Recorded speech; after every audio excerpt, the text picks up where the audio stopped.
नमस्कार, मैं हूँ शिक्षक जुगेश कुमार, प्राथमिक विद्यालय करमडी। आप सभी को आज बताने जा रहा हूँ कि मृदा किसे कहते हैं, मृदा कितने प्रकार के होते हैं, मृदा संसाधन कैसे है, मृदा भारत में कहाँ कहाँ पाया जाता है, कौन सा मिट्टी कहाँ पाया जाता है। और इसे बताने से पहले एक छोटा सा रिक्वेस्ट, मेरा यूट्यूब चैनल TLM जुगे जुगे का लाइक एवं सब्सक्राइब जरूर करें। और इस प्रकार के बहुत सारे आप वीडियो अपलोड करते रहते हैं जिसे आप देख सकते हैं। तो चलते हैं, आज हम बात करते हैं कि मृदा क्या है। मृदा जिसे मिट्टी कहा जाता है, जिसे और में ठेठ भाषा में कहा जाए तब मट्टी कहा जाता है, जिसे अंग्रेजी में सॉइल कहा जाता है। अब मिट्टी किसे कहते हैं, तो शॉर्ट में अगर कहा जाए तो पृथ्वी के ऊपरी भाग को मिट्टी कहा जाता है। या फिर हम अब होता है कि मिट्टी बनता कैसे है, तो मिट्टी जो है बहुत ही लंबी प्रक्रिया है। कहिए कि पहले जो पत्थर टूटते टूटते महीन रूप हुआ। और जैसा कि हम जानते हैं कि गर्म वस्तु पर जब एकाएक पानी पड़ता है तो विखंडित होता है। जैसे पत्थर गर्मी के दिनों में उस पर गर्म हो जाता है और उस एकाएक पानी उस पर पड़ता है तो धीरे धीरे उसका जो पकड़ शक्ति होता है, कठोरता होता है, मुलायम हो जाता है। और ये धीरे धीरे टूटते ये बालू का रूप होता है। बालू से फिर और महीन होता है, छोटे छोटे कण में टूटते रहता है और ये मिट्टी का रूप ले लेता है। इसमें ह्यूमस कोई भी पेड़ पौधे जीव जंतु जब का मृत्यु हो जाता है, सड़ते हैं, गलते हैं और इसमें ह्यूमस की मात्रा बढ़ता जाता है, तो ये मिट्टी का रूप ले लेता है। अब आता है मिट्टी संसाधन कैसे है। तो सॉइल जो है मिट्टी, हम साधन कहते हैं, साधन और संसाधन। जब कोई वस्तु का उपयोग एक काम में किया जाता है तो साधन कहलाता है। जब वही वस्तु जब और अन्य कार्यों में किया जाता है, एक से अधिक कार्यों में किया जाता है, तो संसाधन बन जाता है। तो मिट्टी का उपयोग हम ईंट बनाने में, खिलौना बनाने में, बर्तन बनाने में, अनेक कार्यों में करते हैं। चाहे घर बनाना हो, चाहे उसमें हम मिट्टी का प्रयोग करते हैं। तो मिट्टी उसे संसाधन कहा जाता है, सॉइल को संसाधन कहा जाता है। अब आता है मिट्टी के प्रकार। तो मिट्टी कई प्रकार के होते हैं, रंग के आधार पर, बनावट के आधार पर और उर्वरकता के आधार पर। उर्वर मतलब उपजाऊ भूमि, उर्वरकता के आधार पर उपजाऊ भूमि और मरुभूमि। जिस मिट्टी में हम फसल को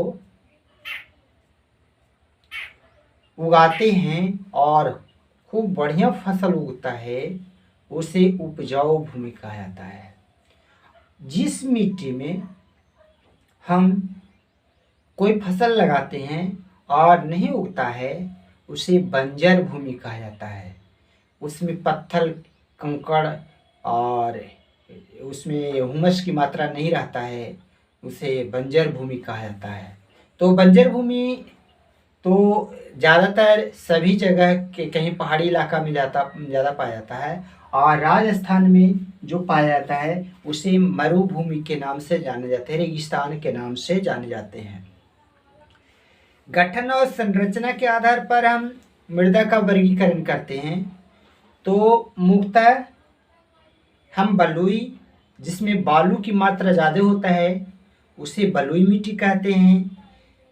जिसमें ज़्यादातर चिकना होता है उसे चिकनी मिट्टी कहा जाता है। जैसे चिकनी मिट्टी का बर्तन भी बनता है, खिलौना बनता है, जो बहुत ही चिकना और बहुत ही अच्छा आकर्षक होता है। उसके बाद दोमट मिट्टी, जिसमें बालू और मिट्टी का अंश लगभग 50-50 होता है, उसे हम दोमट मिट्टी कहते हैं। कोई भी फसल उगाने के लिए दोमट मिट्टी बहुत अच्छा माना जाता है, क्योंकि उसमें फसल अच्छे होते हैं। बादामी मिट्टी, जिसमें आपको लाल मिट्टी जैसा रहता है, उसे बादामी मिट्टी कहा जाता है। ऐसे ही जिस हाथ में हम देख रहे हैं, ये रंग के आधार पर हम बात करते हैं, तो इसे हम लाल मिट्टी कहते हैं। लाल मिट्टी, काली मिट्टी, गोरी मिट्टी, मुल्तानी मिट्टी, और आपको भारत में हल्दिया घाटी भी है, जहाँ हल्दी के पाउडर जैसा वहाँ मिट्टी होता है, उसे हल्दिया घाटी के नाम से जाना जाता है। तो जो देख रहे हैं, ये मुल्तानी मिट्टी बहुत ही सॉफ्ट और चिकनी होता है, जो होता है, उसे मुल्तानी के नाम से जाने जाते हैं। काली मिट्टी। अब हम बात करते हैं मिट्टी कहाँ कहाँ किस क्षेत्र में भारत में फैला हुआ है। तो बात करते हैं भारत में अगर बात करें तो भारत में पर्वतीय मिट्टी, जहाँ पर्वत ज़्यादा पाए जाते हैं और वहाँ कंकड़ ज़्यादा होता है, उसे पर्वतीय मिट्टी कहा जाता है। पर्वतीय मिट्टी जैसे जम्मू कश्मीर, हिमाचल प्रदेश, उत्तराखंड, पंजाब, हरियाणा, ये सब पर्वतीय मिट्टी ही ज़्यादातर पाए जाते हैं। उसके बाद जलोढ़ मिट्टी, जहाँ हर साल नदी का पानी जब चढ़ जाता है और पानी के साथ जो गाद लाता है वो खेतों में बिछा देता है, उसे जलोढ़ मिट्टी कहा जाता है। ये जो देख रहे हैं आपको, कुछ राजस्थान के कुछ भाग से गुजरात और महाराष्ट्र के उत्तर प्रदेश, मध्य प्रदेश और बिहार को लेते हुए बंगाल और ये असम, ये सब जो जलोढ़ मिट्टी पाया जाता है, जहाँ सबसे ज़्यादा बाढ़ तो आता है, लेकिन उपजाऊ भूमि, ये धान की खेती यहाँ ज़्यादातर होता है। उसके बाद लाल मिट्टी जो है आपको छत्तीसगढ़, झारखंड, छत्तीसगढ़, उड़ीसा और आंध्र प्रदेश होते हुए ये आपको तमिलनाडु, अब आपको केरल के कुछ भागों में और तमिलनाडु और आंध्र प्रदेश सीमांध्र के प्रदेशों में लाल मिट्टी पाया जाता है। काली मिट्टी ज़्यादातर आपको महाराष्ट्र, मध्य प्रदेश और कर्नाटक राज्यों में पाया जाता है, जिसमें ये जो क्षेत्र जो देख रहे हैं, काली मिट्टी में ज़्यादातर रुई का खेती, कपास का खेती बहुत अच्छा उत्पादन होता है। यही कारण है कि रुई का खेती पंजाब, महाराष्ट्र और मध्य प्रदेश और आपको गुजरात में ज़्यादा खेती होता है। इस कारण वहाँ कच्चा माल ज़्यादा रहने के कारण वहाँ कपड़ा उद्योग, जूट उद्योग बहुत ही आसानी से फला फूला है।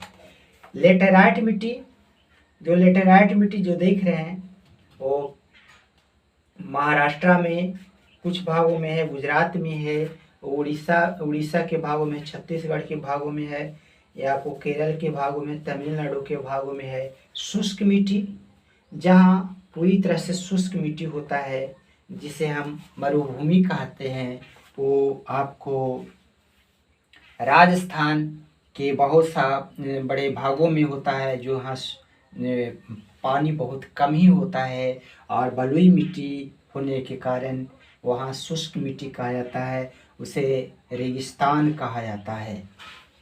तो इस प्रकार हम समझते हैं कि आज हमारे वीडियो में